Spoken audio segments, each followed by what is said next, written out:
Shalom, Israel. I hope everyone had a good day. I hope everyone has an outstanding week. First of all praises to the Most High, the only God, the one and only Lord, the King of Kings, the creator of everything and everyone.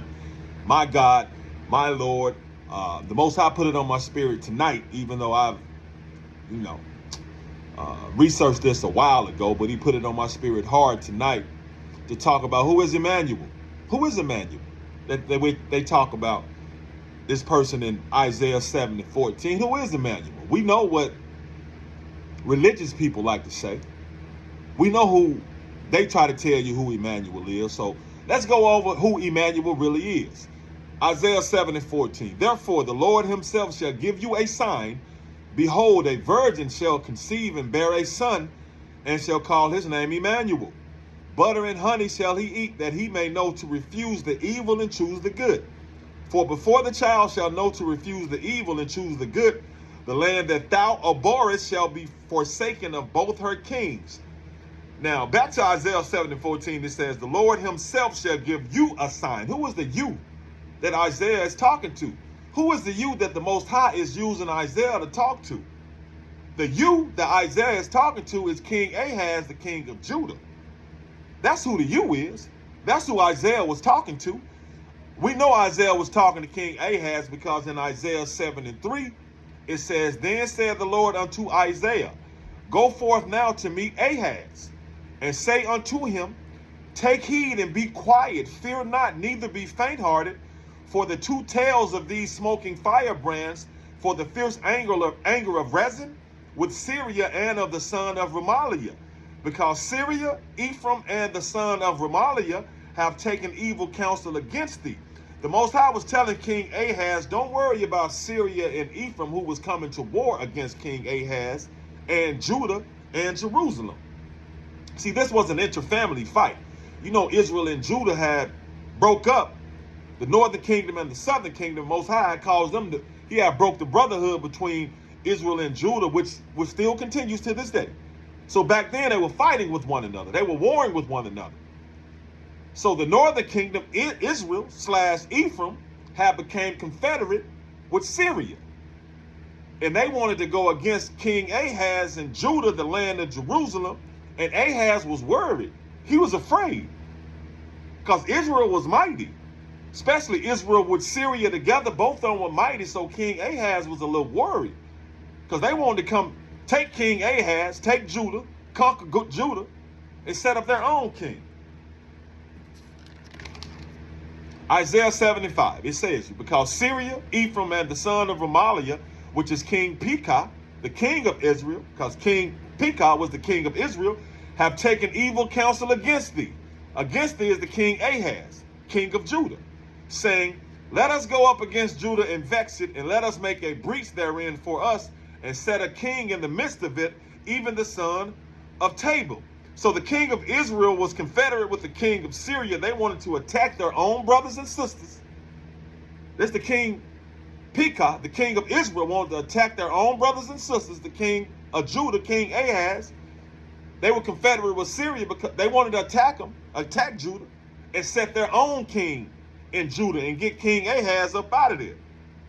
But see, the Most High told King Ahaz, don't worry about that, because he was going to protect King Ahaz and Judah and Jerusalem. He wasn't going to let the king of Israel and the king of Syria, he wasn't going to let them come and take over Judah and beat King Ahaz. But King Ahaz was still kind of skeptical. He was apprehensive. He really didn't believe the Most High. He was still scared. So the Most High asked King Ahaz, I tell you what, sis, if you don't believe me, ask me to give you a sign that this is going to come true, that I'm going to protect you and Judah and Jerusalem. Ask me to give you a sign, and I'll give you one. So Ahaz was like in Isaiah 7:12, I will not ask, neither will I tempt the Lord. So the Most High told King Ahaz, see, King Ahaz was like, no, I ain't going to tempt you, Most High. You asking me to give you a sign. I'm supposed to believe you without you having to give me a sign. I'm just a little nervous. I'm a little scared. Because the king of Israel by himself is more powerful than us. And with Syria, they're even more powerful than us. So the Most High was like, okay, Ahaz, ask me to give you a sign that I'm going to protect y'all. And King Ahaz was like, no, I don't want to tempt you. I don't want to test you like that. So the Most High told King Ahaz, okay, since you don't want to ask for a sign, I'm going to give you a sign to show you that I'm going to protect you and I'm going to protect Judah. I'm going to protect the southern kingdom. I'm going to protect the land of Jerusalem. I'm going to give you a sign. So that's when he says, behold, Isaiah 7:14, behold, a virgin shall conceive and bear a son and shall call his name Immanuel. For before the child shall know to refuse the evil and choose the good, the land that thou abhorrest shall be forsaken of both her kings. Verse 16 says the land that thou abhorrest. The land that thou abhorrest, the thou is King Ahaz. What lands did King Ahaz abhor? What lands did King Ahaz hate? The land of Israel, which was Ephraim and Syria. So he said the land that you abhor, King Ahaz, is going to be without both of their kings. When this son is born, before this son knows good and evil, those two lands that you abhor, Ephraim and Syria, will be without both of their kings. So this was a sign that the Most High was given to King Ahaz during the time of King Ahaz. Isaiah 7:17. The Lord shall bring upon thee, King Ahaz, and upon thy people, Judah, Jerusalem, and upon thy father's house. King Ahaz was from the house of David. Now stay with me now. Let's see who Immanuel is. Because we know that the Most High told King Ahaz, I'm going to show you these signs, King Ahaz. Behold, a virgin shall conceive a child. During your time, King Ahaz. And before this child knows to refuse good and evil, both of these lands that you hate, King Ahaz, which is Ephraim and Syria, going to be without both of their kings. Isaiah 7:14. So let's see who Immanuel is. A virgin shall conceive and bear a son and shall call his name Immanuel. Butter and honey shall he eat, that he may know to refuse the evil and choose the good. For before the child shall know to refuse the evil and choose the good, the land that thou abhorrest shall be forsaken of both her kings. Now let's go to Isaiah 8:1. Because Isaiah 7:14 said a virgin shall conceive and bear a son. And before this son knows to refuse good and evil, refuse the evil and choose the good, Syria and Ephraim will be without both of their kings. So this is going to be a sign for you, King Ahaz, which means this happened during the times of King Ahaz. Isaiah 8:1.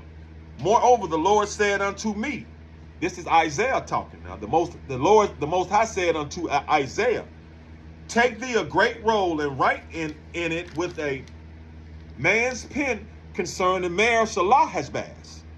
And I took unto me faithful witnesses to record Uriah the priest and Zechariah the son of Jeberechiah. And I went unto the prophetess, and she conceived and bare a son. Then said the Lord to me, call his name Mer Shalahashbaz. For before the child shall have knowledge to cry, my father and my mother, the riches of Damascus, which is the head of Syria, Isaiah 8:7-8, and the spoil of Samaria shall be taken away before the king of Assyria. Now, Samaria was a part of Ephraim, Israel / the northern kingdom. Then the king of Assyria came in and colonized it, kicked some Israelites out, but a lot of Israelites remained in Samaria. So Isaiah had a son by a prophetess, and Isaiah called his son Mer Shalahashbaz. And before Isaiah's son was old enough to talk, Damascus and Samaria, which are Syria and Ephraim, the lands King Ahaz hated, both lost their kings and their wealth to the king of Assyria because he went and conquered them and defeated both of them. Isaiah had a son named Mer Shalahashbaz, Mer Shalahashbaz. Isaiah 7:14 says, a virgin shall bear a son. Now the virgin spoken of here is not a woman in the flesh. A virgin is the land of Jerusalem, because the Most High considered Jerusalem a feminine spirit, a virgin. The Most High considers Jerusalem a female. a virgin, because a virgin is just a woman. In this case, Jerusalem, a female spirit. Amos 5:1. Hear ye this word which I take up against you, even a lamentation, O house of Israel. The virgin of Israel is fallen. She shall no more rise. She is forsaken upon her land. There is none to raise her up. This virgin right here that Amos is speaking of is Jerusalem, the land of Jerusalem. Jeremiah 14:2. Judah mourneth, and the gates thereof languish. They are black unto the ground, and the cry of Jerusalem is gone up. Verse 16, Jeremiah 14:16. And the people to whom they prophesy shall be cast out in the streets of Jerusalem.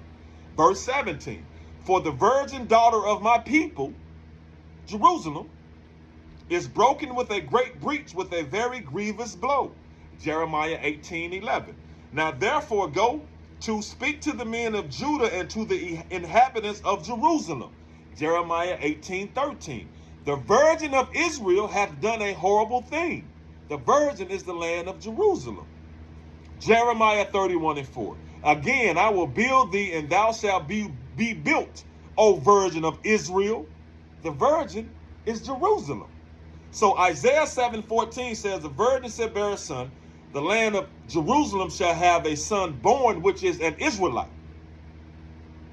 And this son's name shall be called Immanuel, which means God is with us. So the sign the Most High will give Ahaz is a son shall be born within the land of Jerusalem, which is a virgin. And it's going to be a sign that God is going to be with us, with Judah and with King Ahaz, to protect them against the king of Israel and Syria. That's the Most High's sign to Judah, that the Most High is with them. And before this child will learn to speak in no good and evil, Syria and Ephraim shall fall. Now before Isaiah's son, Mer-Shalal-Hashbaz, even knew to cry for his father and his mother, that is to know good and evil, Syria and Ephraim, which are Damascus and Samaria, will fall. And they fell to the king of Assyria. The birth of Isaiah's son, Mer-Shalal-Hashbaz, is King Ahaz's sign from the Most High, that the Most High is going to protect Judah from Israel and Syria. Immanuel means God is with us for the children of Judah. In Judah, the kingdom of Judah, God is with us. That's a sign that when Mer-Shalal-Hashbaz is born. So to Judah and Ahaz, Isaiah's son, is Immanuel. God is with us. He's protecting them. He's going to protect them from the king of Israel and the king of Syria. But Isaiah named his son Mer-Shalal-Hashbaz. Isaiah 7:15 says, butter and honey shall he eat. Isaiah 7:22 says, he will eat butter and honey, and everyone in the land shall eat butter and honey. So everyone in the land was eating butter and honey. In the land. The virgin that conceives a son, bears a son. The virgin is the feminine Jerusalem. And it's God with us. Now, according to research and the Bible, King Ahaz was more than 700 years before the character Jesus / Yahushua. So even if you can't make this connection between Isaiah and Mer-Shalal-Hashbaz, that's Immanuel, that's the same, that's Isaiah's son, that's cool. But you have to also understand that Immanuel was born during the time of King Ahaz. And according to the word and according to research, King Ahaz was more than 700 years before this before this Jesus / Yahushua character. But what the Most High gave me is that Immanuel is Isaiah's son, Mer-Shalal-Hashbaz. That's who Isaiah called him. Israel is the sign of King Ahaz. God is with us. Because the Most High has given Ahaz a sign. This son is going to be born. And before he even knows good and evil and knows how to talk, Syria and Israel, Ephraim, both of their kings are going to fall. So now you'll know, Ahaz, that I'm protecting you. Shalom.